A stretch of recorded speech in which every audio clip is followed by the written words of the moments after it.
man, Your Honor, and I have always been an innocent man. What happens when the judicial system sets innocent convicts free? Here are the top 7 reactions of innocent convicts when they proved their innocence in court. Let's see. First of all, John Bunn. John Bunn was arrested and imprisoned as an adolescent in New York City. He spent 17 years in jail for a crime he didn't commit and a further decade on parole fighting for his dismissal. How did it all start?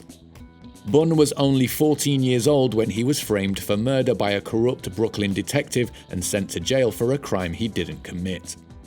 John's conviction was overturned in 2016 after a hearing based on the misconduct of disgraced NYPD detective Louis Scarcella and the fact that there wasn't even probable cause to arrest John in the first place. The DA appealed that ruling but withdrew the appeal last month after an appellate court upheld the judge's decision, overturning John's co-defendant's conviction. After 17 years in prison and 27 years fighting to clear his name, emotions ran high as John was finally acquitted. Words cannot express the joy and relief we feel for John and his family. At number 2, we have David Ranta. Ranta was framed by a rogue detective and served 23 years in prison for a murder he did not commit. Ranta was convicted in May 1991 of a second-degree murder in the February 8, 1990 killing of a Brooklyn rabbi and was sentenced to 37.5 years in prison. Rabbi Chaskel Wurzberger was shot in the head by a man fleeing a botched robbery. Later he was found innocent, and Ranta received $6 million from the city of New York in a settlement. Do you think these compensations will actually give them back their lost years in prison and make up for their mental agony? Number 3, Susan Mellen. Susan Mellen was acquitted of murdering a homeless man, and she was released from prison after 17 years. "I always forgave my enemies," she said. An amazing woman, isn't she? A woman who spent 17 years in prison for the death of a homeless man, hugged her grandchild for the first time, and danced with happiness after she was judged innocent of murder and freed. Number 4, Louis Vargas. Louis Vargas, who was 29 at the time, was given a sentence of 55 years to life for crimes he didn't commit. 55 years, can you believe it?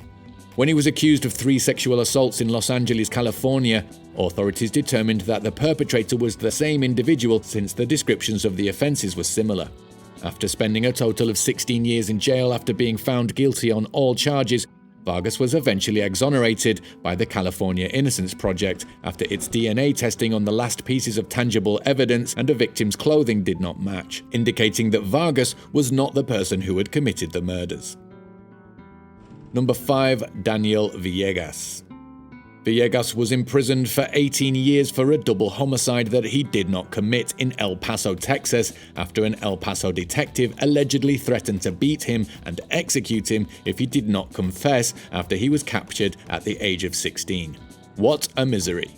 Confessing double homicide from fear of the cops.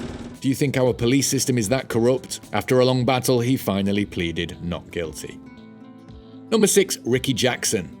Jackson was imprisoned for more than 39 years for a murder that he did not commit. Eddie Vernon, a 12-year-old child, was the primary witness in the case. Although he claimed the police had coerced him into testifying against Jackson, Vernon actually didn't see anything and was caught when he was 18 years old in Cleveland, Ohio. Later, when the kid became an adult, he said that he didn't see anything, and thus the charges against him were dropped.